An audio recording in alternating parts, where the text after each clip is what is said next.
परम है, पूर्ण है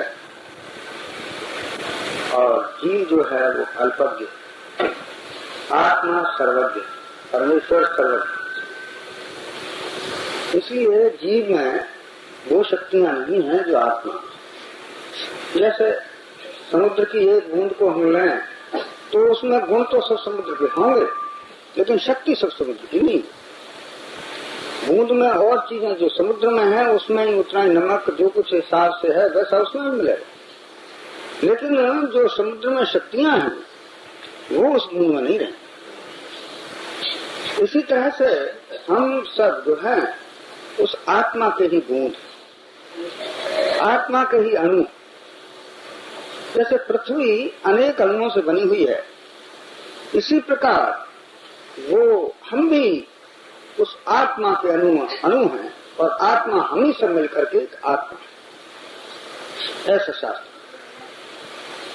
जैसे पृथ्वी अनेक कणों से बनी है, बहुत से उसके असंख्य अनंत, ऐसे ही इस पृथ्वी में देखो, बाहर देखो और देखो, अग्नि में देखो, सब में जीव हैं और वो सब आत्माएं से मिलकर वो एक भी है और वो अनेकों में। जैसे पृथ्वी एक भी है और पृथ्वी में अनेक कणों से पृथ्वी अनेक भी, लेकिन ये सब मिलकर के एक। इसी तरह से ये आत्मा जो है वो पूर्ण है और वो हम सब उसके जीव हैं, एक अंश है। जैसे पानी की एक बूंद एक उस समुद्र का अंश है, लेकिन वो समुद्र से अलग नहीं, समुद्र के गुण है। अगर वो समुद्र को प्राप्त कर जाएगी, समुद्र में किसी प्रकार पहुंच जाएगी तो उसकी भी वही शक्ति उसमें चलने लगेगी। ऐसे ही अगर जीव किसी प्रकार परमात्मा को प्राप्त कर जाए, अपने को भूल जाए और उसमें वो समा जाए, तो उसमें सारी शक्तियां उस आत्मा की आ जाती, ऐसा। लेकिन जब तक वो अपने को अलग समझता है, अलग रहता है, तब तक उसमें वो पूर्ण शक्तियां जो नहीं आती।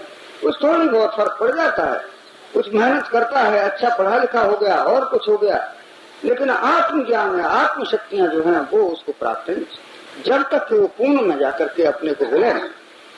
ये क्रिया जो है जिसको हमने अभी आपको की थी, ये अपने को परमात्मा में मिलाने।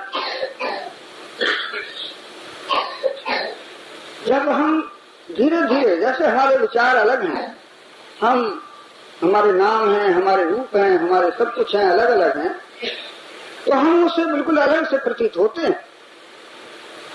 लेकिन जब हम सब उसमें एक हो जाएं, उस अनंत में, तो फिर ये सारी शक्तियां भी एक हो। जैसे कभी देखिए, आज थोड़ा सा विचार करिए, रोजाना हम नींद में जाते हैं, कुछ देर अलग अलग हैं, वो अलग, हम अलग, सब बच्चे अलग, जागृत अवस्था में, लेकिन जरा गहरी सुषुप्ति में हम चले गए, सबके सब एक हो जाते। न हमें निद्रा का पता कि निद्रा कैसी थी, न हमें ये पता कि निद्रा कब कितने वक्त आई, हमें कुछ पता नहीं, न हम निद्रा को जान ही सके। लेकिन एक बात निद्रा से हमें मिली कि उसमें जाकर के हम थोड़ी देर के लिए शांत हो गए, हमारे कष्ट जो थे वो दूर हो गए। एक आदमी जेल खाने में पड़ा है, करा रहा है, वो सींग में बंद है, निद्रा गहरी आई, उस पर भी वो अपना शांत हो गया, न वहां जेल है न वहां कुछ।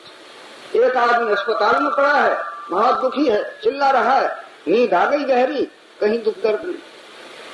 ये कहाँ चले जाते हैं? कभी आपने विचार किया है कि ये निद्रा में कहाँ चले जाते हैं? आदमी तो वही है, शरीर भी उसका वैसा ही है, लेकिन कभी हमने ये विचार नहीं किया कि ये आखिर ये दुख उसके कहाँ चले जाते। ऐसे ही जागृत अवस्था में भी आप जरा इन अवस्थाओं को प्राप्त करेंगे तो दुख में दुखी नहीं।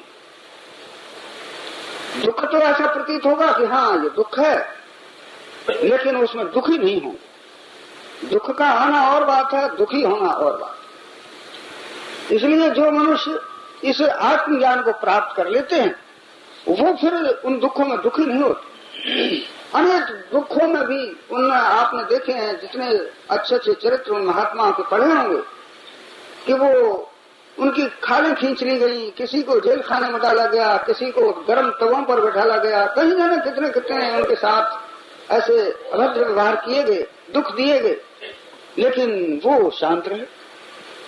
क्या उनमें वो जले नहीं? क्या वो उनको ये दुख नहीं हुए?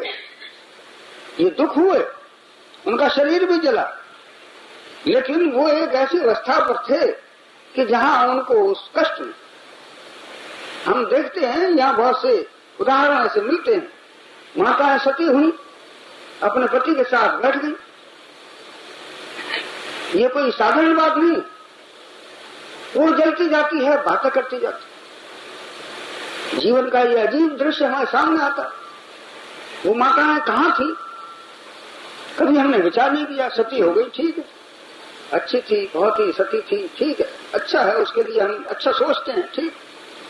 लेकिन जीवन में हमने ये कभी नहीं सोचा कि ये इसको जो बोलती रही, सब कुछ करती रही, हम में से ही थी, ये कहाँ क्या हो गया, किस अवस्था में वो चली गई थी। ऐसे ही ये शरीर जो है, इसमें कुछ स्थान है जिनमें हमारा जीवात्मा जब ऊंचा उठता हुआ चला जाता है और उस आत्मा में जाकर विलय हो जाता है, वहां जाकर के इसमें रहता हुआ भी वो दुख सुखों से कुछ परेशान।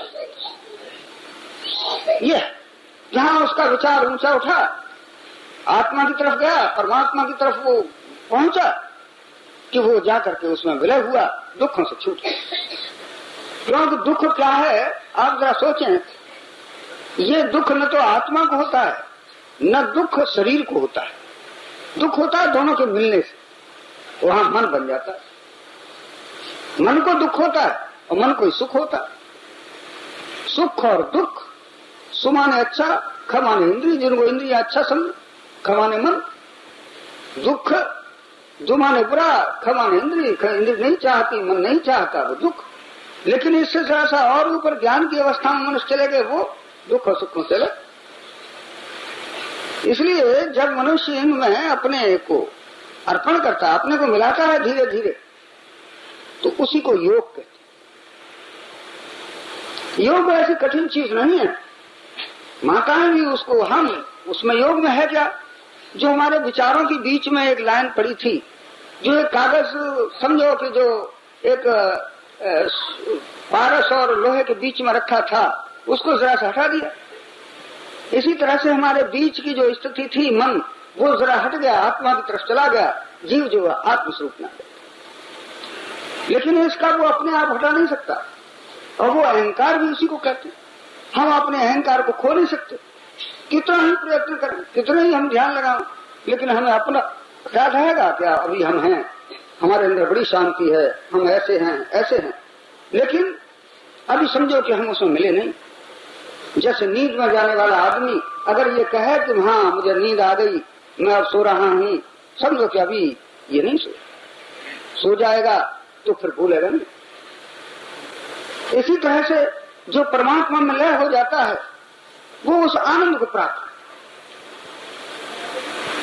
जैसे नींद का आनंद मनुष्य उस निद्रा में जाने से लेता है, इसी तरह से हर मनुष्य उस परमात्मा में जाकर परमात्मा का आनंद लेता है।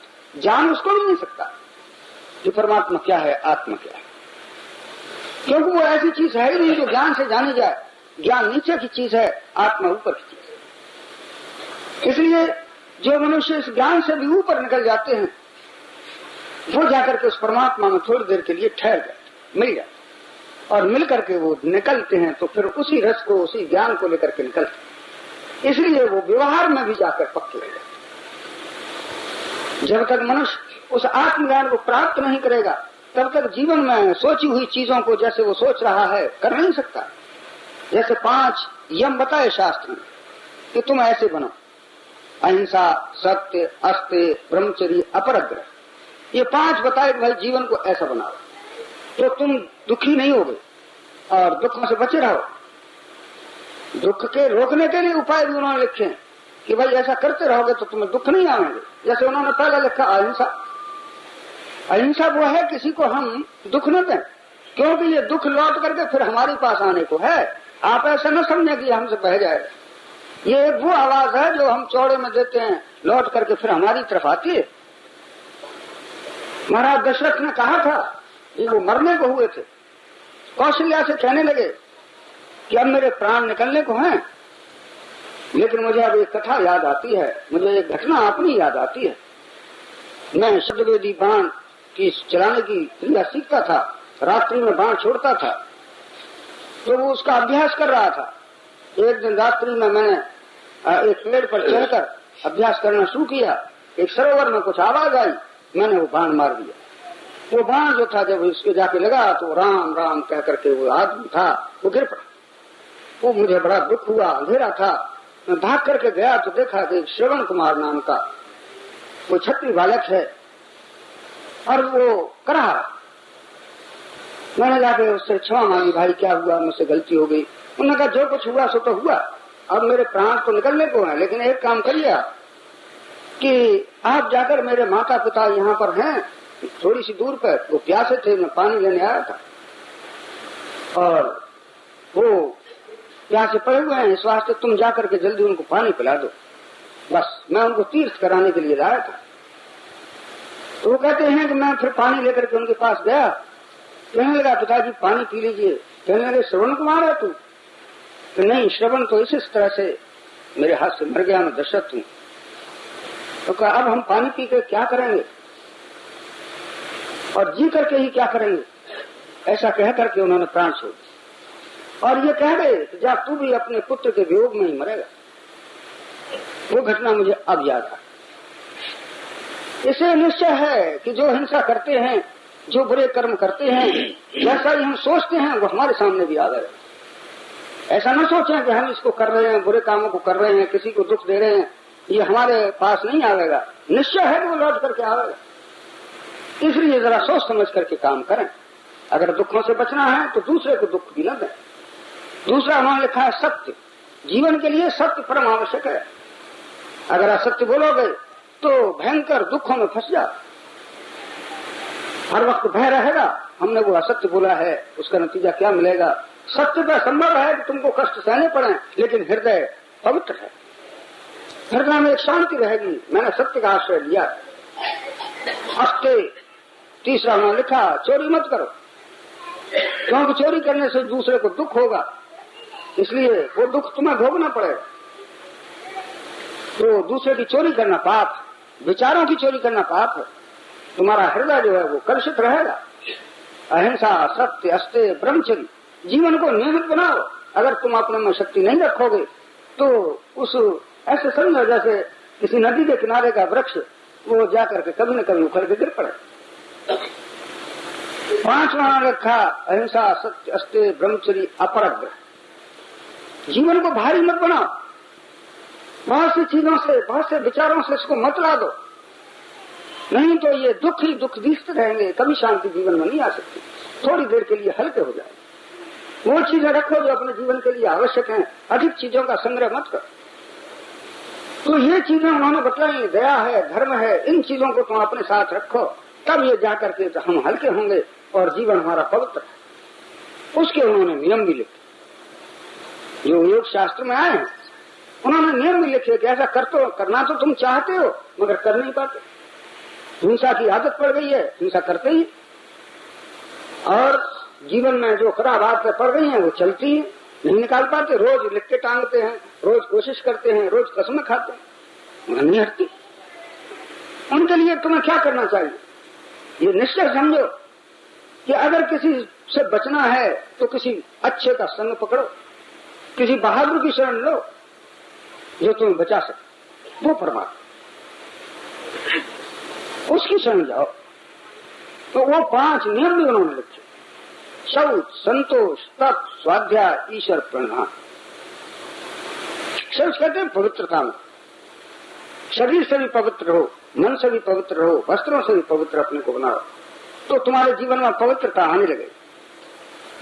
आप अपवित्रता से अपने आप हटते चले जाएं। ऐसी विचित्र सी बात है। देखिए जो साफ कपड़े पहनते हैं वो लोग गंदे जरा सा कपड़ा हुआ फिर वो अपने हाथ से धोना चाहे किसी तरह से पहनेंगे नहीं।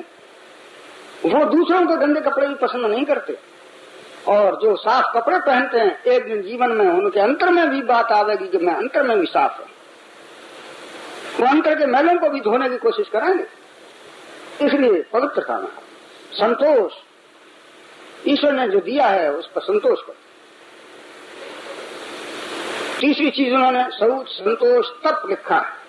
तब कहते हैं अगर सच्ची बात पर चलोगे, सच्चाई के साथ साथ जीवन व्यतीत करोगे तो कुछ कष्ट भी आ सकते हैं, उनको धैर्य के साथ सहन करो। ये तप, वो तप नहीं है कि हम अग्नि में खड़े हो जाएं, जल में खड़े हो जाएं इत्यादि हो, लेकिन जीवन को पवित्रता के साथ अगर व्यतीत करना है, धर्म के साथ व्यतीत करना है तो थोड़े बहुत कष्ट आएंगे जरूर।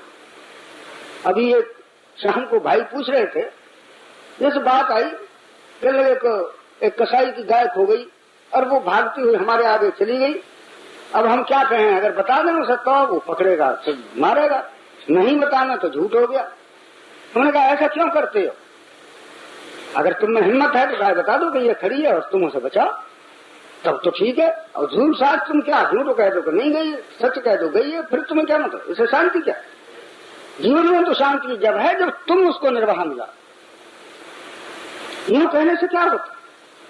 इसलिए इन चीजों को सत्य पर चलने पर हमेशा कष्ट आए, बहुतों को कष्ट आए, और असत्य पर भी चलने पर आए। वो ये कहेगा असत्य हम बोलते रहेंगे तो दुख नहीं आएंगे, असत्य पर भी दुख आते हैं। इसलिए सत्य ही क्यों न पकड़े। तो जो सत्य के साथ चलते हैं उनको जो दुख आते हैं और उन्हें ठीक तरीके से बर्दाश्त करते हैं, वास्तव में वो तप कहलाते। फिर चौथी चीज लिखी है ना, स्वाध्याय। रोजाना परमात्मा का ध्यान करो, रोजाना अपने हृदय को पवित्र करो, देखो कि इसमें कहीं गंदगी तो नहीं रहेगी। अपने विचारों को ढूंढ ढूंढ के पकड़ो, मैंने क्या किया, किसके साथ क्या व्यवहार आज गलत किया, कल माफी मांगो, परमात्मा से क्षमा मांगो, तो आपका हृदय पवित्र। पांचवी चीज उन्होंने लिखी थी, ईश्वर प्रणिधान, जो सबको पवित्र करता है, सबको सुख देता है, सबको शांति देता है, सबको ज्ञान देता है, इसलिए तुम उसकी शरण जाओ। ईश्वर प्रणिधान के मानिए सब कुछ ईश्वर को सौंप दो।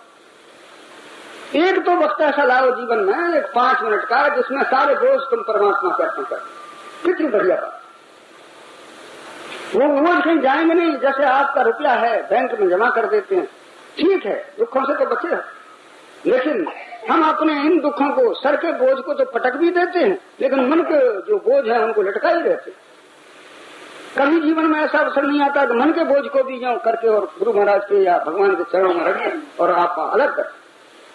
क्या ये नहीं जा सकते? क्योंकि मन के बोझ भी इच्छा से ही रखे और ये इच्छा कर लें कि हमारे नहीं है, तो वो कैसे रहेंगे?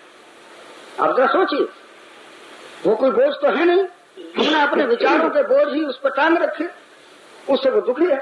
और विचारों के बोझ विचारों से हटा सकते। एक विचार ये है कि मैं ये सारी चीज जो है परमात्मा के अर्पण, मैं अपना शांत कर, उस वक्त आपके ऊपर कोई बोझ नहीं रह सकता, आप परमात्मा में मिले। इसलिए इन नियमों का पालन करना मनुष्य के लिए परम आवश्यक, तब वो जाकर के ईश्वरीय गुण प्राप्त करता। जैसे एक लकड़ी है, उसमें अग्नि जरूर है, हमें ईश्वर जरूर है, लेकिन वो लकड़ी अपने आप उस अग्नि में जल नहीं सकती, अग्नि नहीं बन सकती। इसी तरह से जैसे कि वो लकड़ी दूसरी जलती हुई लकड़ी के साथ लगा देते हैं तो वो लकड़ी भी जल करके अग्नि बन जाती। इसी तरह से एक भक्त के साथ हम भी अपने को उसी के साथ साथ लगा दें, ईश्वर के अर्पण कर दें, तो धीरे धीरे हमारे भी ये हमारी विक्षेप और आवरण हट करके शुद्ध अग्नि स्वरूप ज्ञान स्वरूप मनुष्य रह जाता है। उसके जीवन में फिर दूसरी चीज नहीं रहती। इसलिए एक सबसे बड़ी जो चीज लिखी है वो लिखी है ईश्वर प्रेरणा। योग शास्त्र के 8 अंगों में ये 2 चीजें लिखी उन्होंने। उसके अनुसार हमको चाहिए कि रोजाना सवेरे और शाम बैठ करके अपना सर्वस्व थोड़ी देर के लिए ईश्वर को सौंप।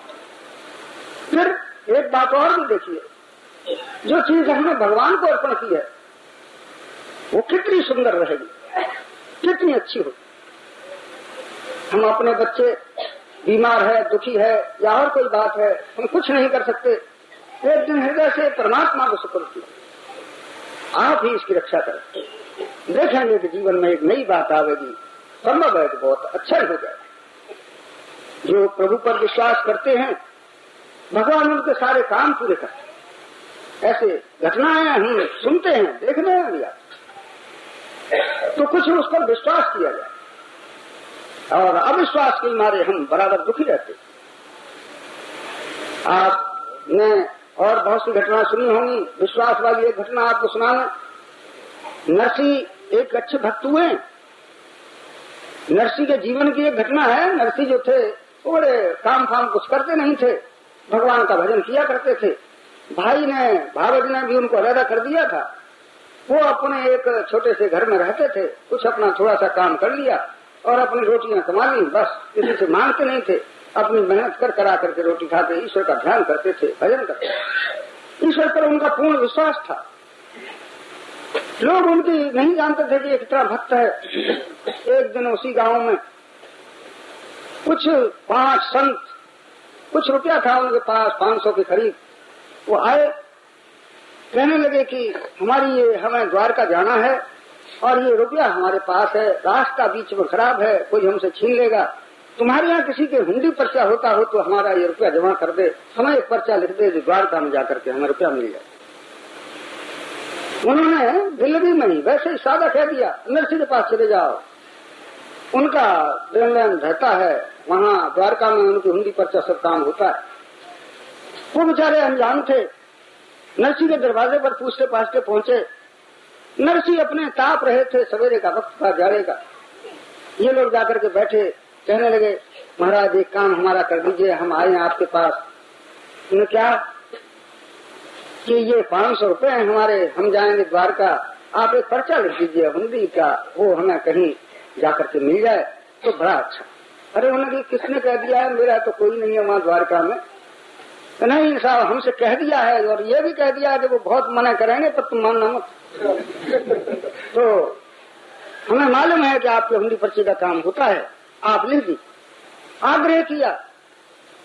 नरसी उठे और कलम से कागज लेकर के लिखने लगे, श्री सामलिया जी, शाह सामलिया जी साहब, ये फला फला संत मेरे पास आए हैं, ये 500 रुपया मेरे पास जमा कर गए हैं, आप कृपा करके इनको 500 रुपये दे दें।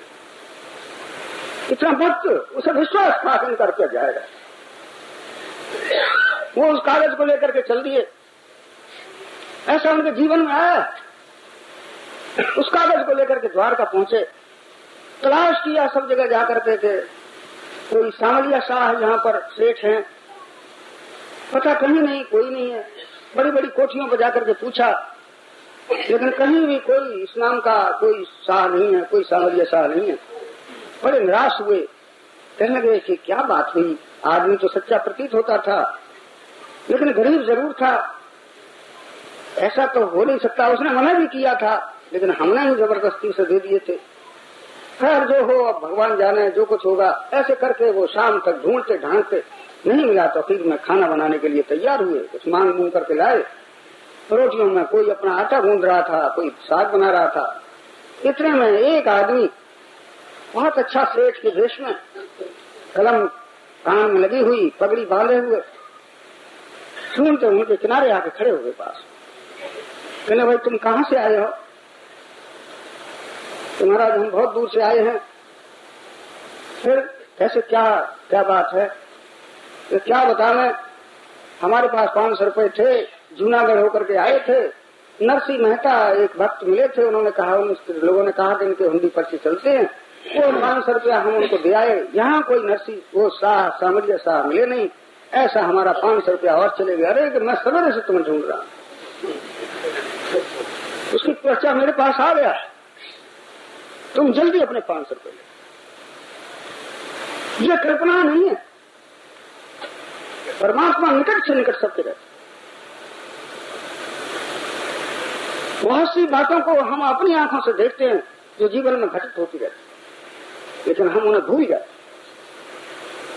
हमारे आसपास बैठा हुआ कोई और नहीं है, तो परमात्मा बैठा हुआ है। हमारे जो विचार किए हैं उसी विचार से ये सभा बैठी हुई है। लेकिन जो इसको देखता है वो जिस आंख से देखता है उस आंख से इसको देखता है। कोई इसको ईश्वर भी देख सकता है, कोई इसको साधारण मनुष्य भी देख सकता है। कोई संत वो साधारण मनुष्य देखता है और कोई संत मनुष्य को ईश्वर देखता है। कितना बड़ा फर्क!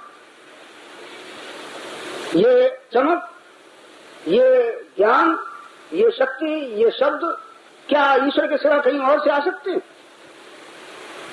जब मनुष्य को पता लगता है, उसके नेत्र खुलते हैं, वो ज्ञान आत्मज्ञान होता है तब देखता है कि चराचर में वो सिवाय उसके और दूसरा कोई है नहीं। तब उसका व्यवहार, उसकी सच्चाई जीवन में काम देती है। किसके साथ वो गलती करे? वो जरा सोचता है तो रुपए उसके सामने हैं, वो जो जेब काटता है वो और जेब कर देता है काट के। जीवन का क्या, कहाँ ढूंढे उसको, कहाँ नहीं है। इसलिए थोड़ा सा शांति में आना, उस परमात्मा का ध्यान करें तो मनुष्य के वो ज्ञान, वो चक्षु खुल जाए और इन्हीं सब में वो ईश्वर को देखने लगे और अपने जो विचार हैं उनको, जो सच्चे विचार हैं उनको पूर्ति कर सकता है। जैसे हमने वो बतलाए थे कि अहिंसा, सत्य, अस्तेय, ब्रह्मचर्य, प्रग्रह, ये बहुत कठिन मालूम होते हैं, लेकिन जब आप ईश्वर की शरण जाएंगे ईश्वर आपकी रक्षा करेगा और आप सब में इन चीजों को बरतने में अपने काम में ले आएंगे। इसलिए रोजाना बैठकर ईश्वर का ध्यान, और ध्यान में कुछ है नहीं, ध्यान करते करते तुम थोड़ी देर के लिए ध्यान भूल जाओ, बस इतना, ये ध्यान की स्थिति है, तब तुम ईश्वर मिल जाओ।